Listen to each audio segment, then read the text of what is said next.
Hello everyone, तुमच्या सर्वांचे आस्वाद रेसिपीजमध्ये मी अमृता पुन्हा एकदा मनापासून स्वागत करते.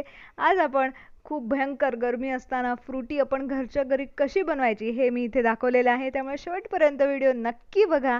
जर तुम्हाला माझा व्हिडिओ आवडला तर जरूर लाईक करा, शेअर करा आणि सबस्क्राईब करायला प्लीज विसरू नका. इथे मी 2 आंबे इथे कट करून घेतलेले आहेत, छोटे छोटे फोडी करून घेतलेले आहेत. त्याचबरोबर मी इथे तोतापुरी कैरी घेतलेली आहे अर्धी, तीही छान बारीक कट करून घेतलेली आहे. इथे तोतापुरी कैरीच वापरायची, ती जास्त आंबट नसते. आणि इथे 4 मोठे चमचे इथे मी साखर घेतलेली आहे. तर हे सर्व साहित्य आपण एका पातेल्यामध्ये घेणार आहोत आणि यामध्ये पातेल्यामध्ये हे सर्व साहित्य घेतल्यानंतर ते साहित्य बुडेल एवढं आपल्याला पाणी घालायचं आहे. म्हणजे मी इथे अर्धा तांब्या पाणी यामध्ये घातलेलं आहे. गॅसची फ्लेम आपण चालू करूयात. घरच्या घरी फ्रुटी बनवा आणि नक्की याचा आस्वाद घ्या. तुम्हाला जर माझी रेसिपी आवडली तर जरूर लाईक करा आणि प्लीज सबस्क्राईब करायला विसरू नका. आता आपण याला उकळी आणून देणार आहोत आणि उकळी आल्यानंतर साधारण 5 मिनिटं आपण हे असंच ठेवणार आहोत.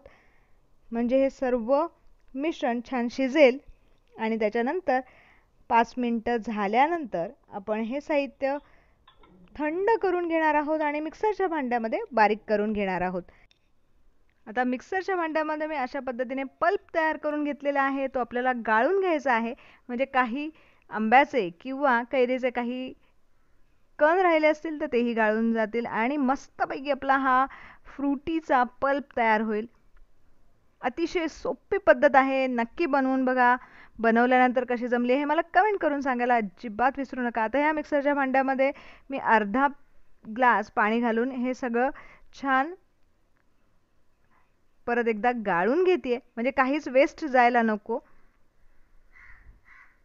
जेव्हा घरी भरपूर असे पाहुणे येणार असतात आणि तुम्हाला माहिती आहे की पाहुणे येणार आहेत किंवा उन्हाळ्यात आपल्याला जाता येता काहीतरी हवं असतं, काहीतरी थंडगार प्यावंसं वाटतं, तुम्ही अशा पद्धतीची फ्रुटी घरच्या घरी विदाऊट एनी प्रिझर्वेटिव्ह तुम्ही नक्कीच बनवू शकता आणि याचा आस्वाद नक्कीच घेऊ शकता. हे थोडं मला घट्ट वाटते त्यामुळे मी अर्धा ग्लास अजून मी यामध्ये पाणी घातलेलं आहे आणि यामध्ये आपल्याला लिंबूही पिळून घ्यायचं आहे. तर अर्ध लिंबू यामध्ये मी पिळणार आहे. आता आपण लिंबूही पिळून घेऊयात. तुम्ही मला कमी वेळेत छान प्रतिसाद दिल्याबद्दल तुमच्या सर्वांचे मनापासून आभार. आणि मी आता हे सगळं मिक्स करून टेस्ट करून बघणार आहे. आणि फ्रुटी आपली इथे तयार आहे. थोडंसं गोड मला कमी वाटतंय त्यामुळे मी इथे पिठी साखर यामध्ये घालून घेतलेली आहे. सर्व साहित्य परत एकदा मिक्स करून घेऊयात आणि हे फ्रीजमध्ये तुम्ही छान 4-5 दिवस नक्कीच ठेवू शकता.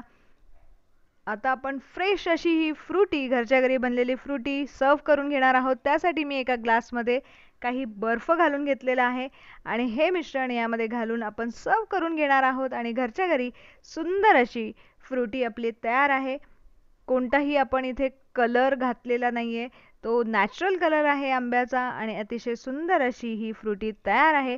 Thank you for watching my video. परत एकदा भेटूया तशीच एक छान मस्त रेसिपी घेऊन.